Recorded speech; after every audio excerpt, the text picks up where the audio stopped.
சொர்க்கவாசல் படத்தோட கதை என்ன அப்படின்னு பார்த்தோம்னா, நம்ம ஆர்ஜே பாலாஜி வந்து ஒரு தள்ளுவண்டி கடை வச்சு நடத்திட்டு இருக்காரு. அவங்க அம்மாவுக்கு யானைக்கால். ஸோ டெய்லி வருமானத்தை வச்சு தான் அவங்க குடும்பத்தை ஓட்டுற அளவுக்கு ரொம்ப ஒரு ஏழ்மையான ஒரு குடும்பம். இப்போ அப்படியே இந்த பக்கம் திரும்பணும்னா, சென்ட்ரல் ஜெயிலில் ஒரு பெரிய தாதா யார் அப்படின்னு பார்த்தீங்கன்னா, நம்ம செல்வராகவன் அவர்கள். அவர் வந்து பார்த்தீங்கன்னா, ஒரு கொல்ல சொல்லி ஒரு அசைன்மெண்ட் வருது ஒருத்தர். யாருன்னா, ஒரு லேண்ட் மாஃபியா விஷயமா.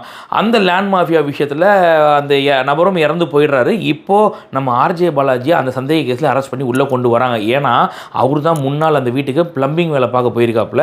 சரி ஓகேன்னு அடிச்சு பிடிச்சி கொண்டு வந்து உள்ளே போட்டாங்க. இப்போ ஆர்ஜே பாலாஜிக்கு செம்ம காண்டு.